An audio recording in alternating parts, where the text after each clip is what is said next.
Chapter 15. A Disobedient Brother. Dan was his own man again in the morning, though rather pale and weak. He wanted to get up, but Cecily ordered him to stay in bed. Fortunately, Felicity forgot to repeat the command, so Dan did stay in bed. Cecily carried his meals to him and read a Henty book to him all her spare time. The Story Girl went up and told him wondrous tales, and Sarah Ray brought him a pudding she had made herself. Sarah's intentions were good, but the pudding, well, Dan fed most of it to Patty, who had curled himself up at the foot of the bed, giving the world assurance of a cat by his mellifluous purring. "Ain't he just a great old fellow?" said Dan. "He knows I'm kind of sick just as well as a human. He never pays no attention to me when I'm well." Felix and Peter and I were required to help Uncle Roger in some carpentering work that day, and Felicity indulged in one of the house-cleaning orgies so dear to her soul, so that it was evening before we were all free to meet in the orchard and loll on the grasses of Uncle Stephen's Walk. In August, it was a place of shady sweetness, fragrant with the odor of ripening apples, full of dear, delicate shadows. Through its openings, we looked afar to the blue rims of the hills and over green, old, tranquil fields lying in the sunset glow. Overhead, the lacing leaves made a green, murmurous roof. There was no such thing as hurry in the world, while we lingered there and talked of cabbages and kings. A tale of the Story Girls, wherein princes were thicker than blackberries and queens as common as buttercups, led to our discussion of kings. We wondered what it would be like to be a king. Peter thought it would be fine, only kind of inconvenient wearing a crown all the time. "Oh, but they don't," said the Story Girl. "Maybe they used to once, but now they wear hats. The crowns are just for special occasions. They look very much like other people, if you can go by their photographs." "I don't believe it would be much fun as a steady thing," said Cecily. "I'd like to see a queen, though. That is one thing I have against the island. You never have a chance to see things like that here." "The Prince of Wales was in Charlottetown once," said Peter. "My Aunt Jane saw him quite close by." "That was before we were born, and such a thing won't happen again until after we're dead," said Cecily, with very unusual pessimism. "I think queens and kings were thicker long ago," said the Story Girl. "They do seem dreadfully scarce now. There isn't one in this country anywhere. Perhaps I'll get a glimpse of some when I go to Europe." Well, the Story Girl was destined to stand before kings herself, and she was to be one whom they delighted to honor. But we did not know that as we sat in the old orchard. We thought it quite sufficiently marvelous that she should expect to have the chance of just seeing them. "Can a queen do exactly as she pleases?" Sarah Ray wanted to know. "Not nowadays," explained the Story Girl. "Then I don't see any use in being one," Sarah decided. "A king can't do as he pleases now either," said Felix. "If he tries to, and if it isn't what pleases other people, the Parliament or something squelches him." "Isn't squelch a lovely word?" said the Story Girl irrelevantly. "It's so expressive. Squelch." Certainly it was a lovely word, as the Story Girl said it. Even a king would not have minded being squelched if it were done to music like that. "Uncle Roger says that Martin Forbes' wife has squelched him," said Felicity. "He says Martin can't call his soul his own since he was married." "I'm glad of it," said Cecily vindictively. We all stared. This was so very unlike Cecily. "Martin Forbes is the brother of a horrid man in Summerside who called me Johnny, that's why," she explained. "He was visiting here with his wife 2 years ago, and he called me Johnny every time he spoke to me. Just you fancy! I'll never forgive him." "That isn't a Christian spirit," said Felicity rebukingly. "I don't care. Would you forgive James Forbes if he had called you Johnny?" demanded Cecily. I know a story about Martin Forbes' grandfather, said the Story Girl. Long ago, they didn't have any choir in the Carlisle church, just a precentor, you know. But at last they got a choir, and Andrew McPherson was to sing bass in it. Old Mr. Forbes hadn't gone to church for years because he was so rheumatic. But he went the first Sunday the choir sang because he had never heard anyone sing bass and wanted to hear what it was like. Grandfather King asked him what he thought of the choir. Mr. Forbes said it was very good, but as for Andrew's bass, there was nae bass aboot it. It was just brrr the whole time. If you could have heard the Story Girl's brrr, not old Mr. Forbes himself could have invested it with more of Doric scorn. We rolled over in the cool grass and screamed with laughter. Poor Dan, said Cecily compassionately. He's up there all alone in his room missing all the fun. I suppose it's mean of us to be having such a good time here when he has to stay in bed. If Dan hadn't done wrong eating the bad berries when he was told not to, he wouldn't be sick, said Felicity. You're bound to catch it when you do wrong. It was just a providence he didn't die. That makes me think of another story about old Mr. Scott, said the Story Girl. You know, I told you he was very angry because the presbytery made him retire. There were 2 ministers in particular he blamed for being at the bottom of it. One time, a friend of his was trying to console him and said to him, You should be resigned to the will of Providence. Providence had nothing to do with it, said old Mr. Scott. 'Twas the McCloskeys and the devil. You shouldn't speak of the devil, said Felicity, rather shocked. Well, that's just what Mr. Scott said. Oh, it's all right for a minister to speak of him, but it isn't nice for little girls. If you have to speak of him, you might say the old scratch.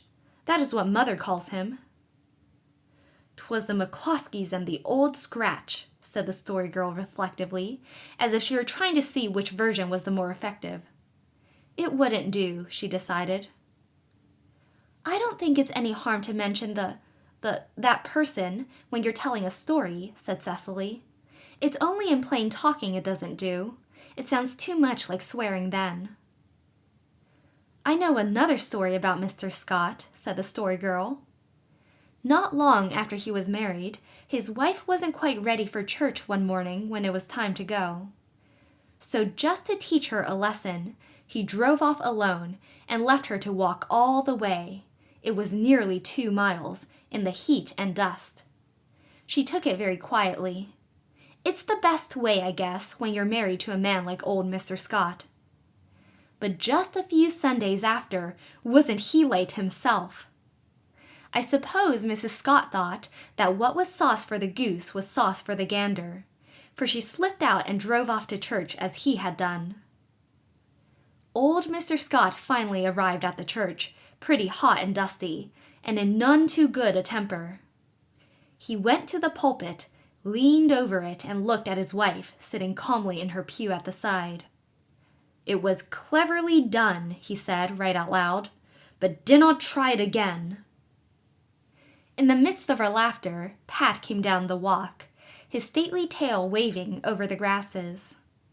He proved to be the precursor of Dan, clothed and in his right mind. Do you think you should have got up, Dan? Said Cecily anxiously. I had to, said Dan. The window was open, and it was more'n I can stand to hear you fellows laughing down here, and me missing it all. 'Sides, I'm all right again. I feel fine. I guess this will be a lesson to you, Dan King, said Felicity in her most maddening tone. I guess you won't forget it in a hurry. You won't go eating the bad berries another time when you're told not to. Dan had picked out a soft spot in the grass for himself, and was in the act of sitting down, when Felicity's tactful speech arrested him midway. He straightened up and turned a wrathful face on his provoking sister. Then, red with indignation, but without a word, he stalked up the walk. Now he's gone off mad, said Cecily reproachfully. Oh, Felicity, why couldn't you have held your tongue? Why, what did I say to make him mad? Asked Felicity in honest perplexity. I think it's awful for brothers and sisters to be always quarreling, sighed Cecily. The Cohens fight all the time, and you and Dan will soon be as bad. Oh, talk sense, said Felicity. Dan's got so touchy it isn't safe to speak to him. I should think he'd be sorry for all the trouble he made last night, but you just back him up in everything, Cecily. I don't. You do, and you've no business to, especially when Mother's away. She left me in charge. You didn't take much charge last night when Dan got sick, said Felix maliciously. Felicity had told him at tea that night he was getting fatter than ever. This was his tit for tat. You were pretty glad to leave it all to Cecily then. Who's talking to you? Said Felicity. Now look here, said the Story Girl. The first thing we know we'll all be quarreling, and then some of us will sulk all day tomorrow. It's dreadful to spoil a whole day. Just let's all sit still and count 100 before we say another word. We sat still and counted the 100. When Cecily finished, she got up and went in search of Dan, resolved to soothe his wounded feelings. Felicity called after her to tell Dan there was a jam turnover she had put away in the pantry specially for him. Felix held out to Felicity a remarkably fine apple which he had been saving for his own consumption, and the Story Girl began a tale of an enchanted maiden in a castle by the sea. But we never heard the end of it. For just as the evening star was looking whitely through the rosy window of the west, Cecily came flying through the orchard, wringing her hands. Oh, come quick, she gasped. Dan's eating the bad berries again. He's ate a whole bunch of them. He says he'll show Felicity. I can't stop him. Come you and try. We rose in a body and rushed towards the house. In the yard we encountered Dan, emerging from the fir wood and chomping the fatal berries with unrepentant relish. Dan King, do you want to commit suicide? Demanded the Story Girl. Look here, Dan, I expostulated. You shouldn't do this. Think how sick you were last night and all the trouble you made for everybody. Don't eat any more, there's a good chap. All right, said Dan. I've ate all I want. They taste fine. I don't believe it was them made me sick. But now that his anger was over, he looked a little frightened. Felicity was not there. We found her in the kitchen, lighting up the fire. Bev, fill the kettle with water and put it on to heat, she said in a resigned tone. If Dan's going to be sick again, we've got to be ready for it. I wish Mother was home, that's all. I hope she'll never go away again. Dan King, you just wait till I tell her of the way you've acted. Fudge, I ain't going to be sick, said Dan. And if you begin telling tales, Felicity King, I'll tell some too. I know how many eggs Mother said you could use while she was away, and I know how many you have used, I counted. So you'd better mind your own business, miss. A nice way to talk to your sister when you may be dead in an hour's time, retorted Felicity, in tears between her anger and her real alarm about Dan. But in an hour's time, Dan was still in good health, and announced his intention of going to bed. He went, and was soon sleeping as peacefully as if he had nothing on either conscience or stomach.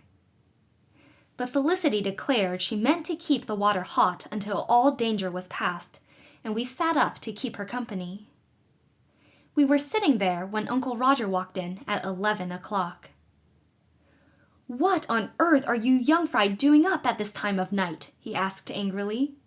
You should have been in your beds 2 hours ago. And with a roaring fire on a night that's hot enough to melt a brass monkey. Have you taken leave of your senses? It's because of Dan, explained Felicity wearily. He went and ate more of the bad berries, a whole lot of them, and we were sure he'd be sick again. But he hasn't been yet, and now he's asleep. Is that boy stark staring mad? Said Uncle Roger. "It was Felicity's fault," cried Cecily, who always took Dan's part through evil report and good report. "She told him she guessed he'd learned a lesson and wouldn't do what she told him not to again. So he went and ate them because she vexed him so." "Felicity King, if you don't watch out, you'll grow up into the sort of woman who drives her husband to drink," said Uncle Roger gravely. "How could I tell Dan would act so like a mule?" cried Felicity. "Get off to bed, every one of you. It's a thankful man I'll be when your father and mother come home. The wretched bachelor who undertakes to look after a houseful of children like you is to be pitied. Nobody will ever catch me doing it again. Felicity, is there anything fit to eat in the pantry?" That last question was the most unkindest cut of all. Felicity could have forgiven Uncle Roger anything but that. It really was unpardonable. She confided to me as we climbed the stairs that she hated Uncle Roger. Her red lips quivered, and the tears of wounded pride brimmed over in her beautiful blue eyes. In the dim candlelight, she looked unbelievably pretty and appealing. I put my arm about her and gave her a cousinly salute. "Never you mind him, Felicity," I said. "He's only a grown-up."